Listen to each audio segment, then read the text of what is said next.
This 6:15 in Douala. Thanks and welcome to the news with me, Kejang Henry Yatimbe. Let's flag off with our headlines.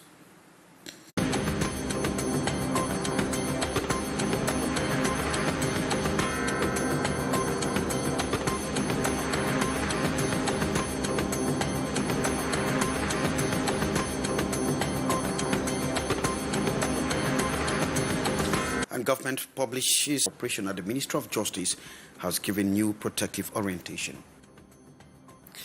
And government assesses damage caused by Sunday afternoon fire at the wholesale poppy market in Douala. 15 shops were razed to ashes by the blistering flames that sparked off from a welding site. And the government too has turned a very blind eye on the degrading nature of the interurban road network in Yaoundé, Cameroon's political capital, described by many as a huge village where navigating through the town is a nightmare to many commuters. Top stories.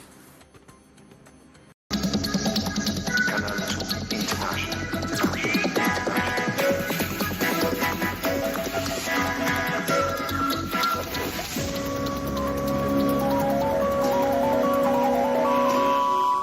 Thanks for joining me and thanks for consulting our different platforms for more information. Human trafficking, victims of human trafficking, and how to stop the human trafficking cartel that is gaining ground in the country. It is the work of the Directorate of Human Rights and International Cooperation at the Ministry of Justice. Beatrice Nkamo.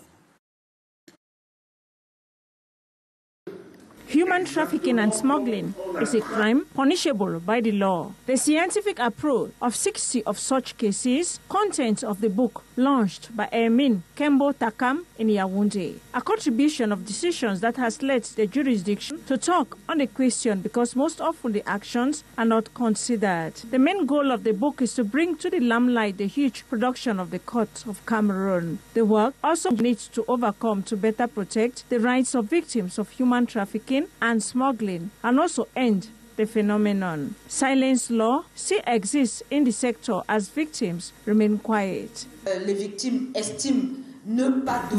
esteem not having the opportunity to express the pain they go through in a public manner and so refrain. Needs for the jurisdiction to have an encouraging welcome, give victims response for them to open up and speak out. Smuggling of babies is also on the rise in the country. The book, to broaden reflection, is also a call for confidence on the justice system. A presentation at the National School of Administration and Magistracy in NAM was in the presence of the Minister Delegate to the Ministry of Justice, legal experts, magistracy students of ENAM, and others. Thanks very much, Beatrice Nkamo. An assessment is ongoing to evaluate the damages caused by blistering flames that gulped 15 shops at the Mpopi market, known as the biggest wholesale market in the Central African sub-region. South Littoral Governor Samuel Dieudonné Vahadiboa was in the field to evaluate a surge. Details with Gladys Ambodiba. These are the rubbles of the over 15 shops at Mpopi Market in Douala, one of Central Africa's largest wholesale markets, consumed by fire. The incident occurred around 2 p.m. on Sunday, September 15, 2024. Traders reported that sparks from welding in a shop ignited the blaze. Yesterday there was fire. Fire was catching in that other side. So it happened that the thieving now, the thing caught fire. They were not aware. So later on we realized that there was a lot of flame in the home. The whole place was just a mess yesterday. Firefighters quickly responded but encountered numerous obstacles. Access roads were blocked by makeshift stalls and a lack of water further hampered efforts. We started putting out the flames at about 2 p.m. and by 7 p.m. we were done. But at 3 a.m. the flames resurfaced and spread widely. Our major difficulty was accessing the market due to the anarchical construction of shops. Despite these challenges, the firefighters managed to extinguish the flames, which reignited Early Monday morning, traders lamented the lack of appropriate equipment to handle the situation effectively. When we arrived here, we saw that Sape Pompe people came, but their water got finished, and the fire was still blazing. When there is fire like that, they are supposed to have like 3 vehicles full of water in order to quench the fire. The material loss from this fire has yet to be estimated. This incident comes exactly 8 months after the last fire on January 18, 2024, which left many traders in despair. And the divisional delegate of transport for the Mongo division has uncovered a vast network of fraudulent car documents circulating within his administrative jurisdiction. The move comes on the heels of an inspection tour to some interurban transport agencies. Once more, Beatrice, Ambogladis Diba. During this routine inspection of travel agencies in Kongsambar and its environs, including National Route Number 5, Emmanuel Amang Yogo, the divisional delegates of transport for the Mongo discovered a troubling prevalence of fake documents. These included falsified transport licenses and blue cards, some bearing multiple unauthorized signatures and stamps from the same delegation. On vous a donné les itinéraires, mais maintenant vous êtes au-delà de ces itinéraires. Voilà, la licence, elle est unique. In response, Yogov confiscated the fraudulent documents and urged agency representatives to procure the documents directly from official transport services to ensure their authenticity.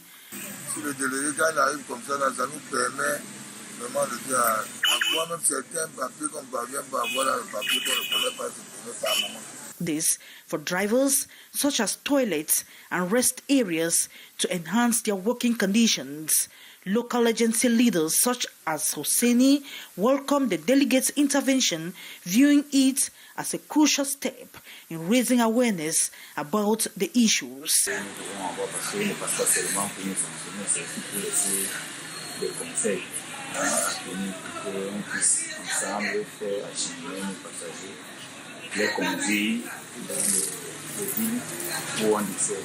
Yogo instructed all agency heads to rectify minor inconsistencies before his next visit, warning that failure to comply may lead to sanctions from the Ministry of Transport. And we move over to the East region, precisely in Bututu. It's a small village that is buried in the wild in the East region of the country. And this village is grappling with the absence of basic infrastructure and the absence of schools, where over 2,000 students are grappling in makeshift structures. Maureen D paints a picture of this very deplorable situation. In Bututu, a village in Manjo subdivision, East region of Cameroon, the education system is a stark reminder of neglect. The village lacks state-funded educational infrastructure, and the sole educational facility available is a makeshift private school built by parents. This rudimentary structure is tasked with accommodating more than 2,000 students throughout the academic year, which commenced on September 9. Les parents de notre communauté, la plupart du temps, ne payent pas bien. C'est-à-dire, c'est ça qui met en difficulté le salaire des enseignants. On n'a pas d'école. Et tout ça, l'école que vous venez de prendre, c'est un don islamique. L'État pouvait venir vraiment nous construire les écoles ici. Bututu's challenges extend beyond education. The village, home to approximately 5,000 residents, remains without electricity and suffers from a severe water shortage. The only notable infrastructure is a dilapidated bridge, an aging relic from the municipality's efforts that now teeters on the brink of collapse. Le problème que nous rencontrons ici, il y a le problème de l'école. Nous voulons que l'État nous regarde avec ça. Il y a le pont ici, il y a l'électricité. Et les enfants, même pour marcher ici dans les quartiers, pour traverser, même pour aller à la marché, pour payer les choses, c'est toujours nous sommes dans les difficultés. Et le pont là, chaque jour on tombait sur ça. Et la voiture vient tomber ici, on a fatigué. As Mbututu continues to endure these hardships, the call for government's intervention grows louder. The village plight highlights the urgent need for infrastructure development and basic services to uplift the community and offer its young residents a change for a better education and quality of life. And from Bututu to Tubanye this time is in the central region of the country. The situation is not different. Bad roads, poor infrastructure, the lack of potable water and electricity. Cynthia Latte actually says the people are calling for swift action. Tubanye, a village situated in Bam and Inobo Division, central region of Cameroon. Beneath this beautiful landscape lies numerous woes. Here, agriculture, like in most parts of the country, is the backbone of the economy. Yet, poor road infrastructure challenges this main activity. Nous avons des difficultés ici, principalement sur le problème de la route. Beyond the bad roads is the excruciating problem of electricity. The community has gone out of electricity for months now. Au niveau du réseau téléphonique, ici il y a certains élèves qui arrivent au village, ne parviennent pas à travailler. On ne s'en sort pas pour le réseau, les téléphones. On ne parvient pas à rejoindre nos frères. Telephone network, potable water, internet connection are absent in this part of Cameroon. Urgent solutions to these woes in Tabanye are highly awaited. Nous attendons the village. C'est impossible qu'une voiture pénètre dans le village. As underdevelopment eats deep into the fabrics of the society, residents hope for a better tomorrow. Cameroon's political capital. And so the people in Birmasi, the road access connecting Birmasi to other parts of the town, is a very deplorable situation. Hyacinthia says the commuters cannot find it easy to navigate. See, we had slow jam. See, we are suffering. See, don't only here. You people are seeing with yourself over there. See, vehicle is dodging that they can do accident there. Difficult to comprehend the total negligence of this road, be it drivers or riders. Passing through the Opili to the Biamasi Road junction, it warrants a second thought. The stretch is in a deplorable state, more of deep and large potholes with few patches of tar, difficult to navigate. For us to carry passenger on this type of road like this is not easy. We suffer a lot with this type of road. I need to enter garage maybe a week, 4 times a week, just to arrange my bike because of the road we have here. Every day we're experiencing accidents in this road due to the poor state of the road, which is not really good. After a downpour, the situation becomes worse and unbearable, just like other spots in the capital city. It's not like this. We are in heaven not like this, but when it rains fall, we see that it's better being in village than to be in Yaoundé here. To be sincere, yes. When the rain fall here, it's better to just wear your turo because we just consider we are in the village. We are not even in town because this road, when rain fall, is very bad. It carry all the dustbin and dump in the road because even the gutters, they are all blocked. There's nothing there. With these potholes, water all over, you don't even know where to pass. At times we entered into the pothole without knowing because of the water. Time when we pass for they throw mud for our skin. Inhabitants equally decry that the appalling conditions are greatly affecting their daily economic activities. Because those here that we are selling here, it's not really possible for us to put our nice bed sheets, door blinds and all the rest because we are facing a lot of dust. And even at times it affects our health. So it's not really good that the state of road is in this situation in the city of Yaoundé, which is the capital of Cameroon. The area, it should be noted, harbors a couple of bus stations plying Yaoundé to the west and northwest regions. And with the current state of the segment, something needs to be done and fast. Well, thanks very much. In the protection and preserving of the ozone layer with the ratification of and implementation of different international accords. Hyacinthia takes a look on what Cameroon has been doing so far. Joining the global community in a ceremony chaired by the Minister of Environment, Protection of Nature and Sustainable Development, Hele Pierre, Experts of the ministry underline that Cameroon is in a good footing with the Montreal Protocol and other accords. Cameroon is one of the first countries to have actually made a project on the Kigali implementation plan. So we had the first prize in the whole world, telling you exactly our position. Amendments, the Montreal Protocol and the other amendments, you have 5 amendments.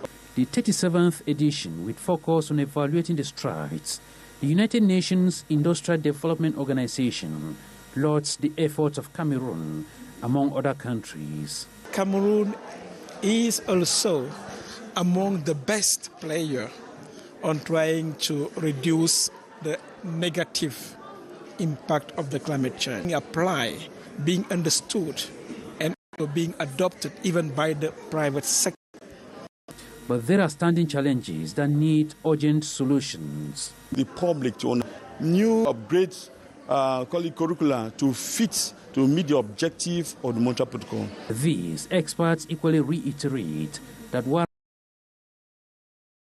the Riders Union, the bike riders that a recent initiative to register bike riders in Douala on digital platforms, launched on July 11, has encountered significant hurdles. Many riders have been unable to register due to the absence of driver's license, a requirement for digital enrollment. In response, bike riders trade unions have organized a training session to help riders with the necessary documentation has been seen. Initiative. It comes as a relief as it gives me the opportunity to legitimize my operations. We need a driver's license, a bike registration.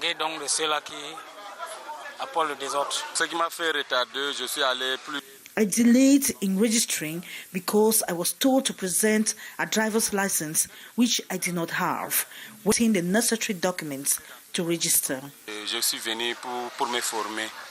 Currently, approximately 80% of bike riders in Douala do not possess a driver's license, severely hindering the registration process.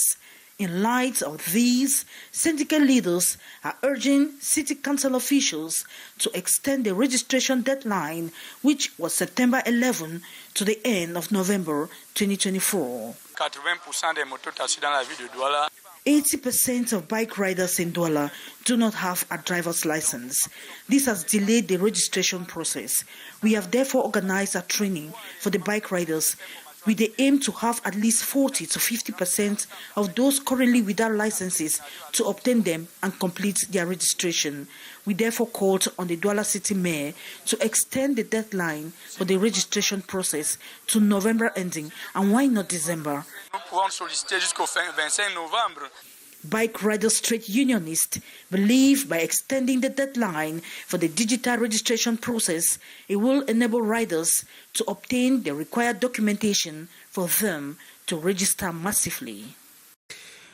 And a report there by Gladys Ambo draws the curtain for this edition of the 615 News with me, Kejang Henry Atembe, in which you got information on how the government has published a compassionate response document to protect victims of human trafficking in the country. And of course, as there is already an assessment going on to evaluate the damage caused by blistering flames that co-opted 15 shops at Cameroon's biggest wholesale market, Mbopi.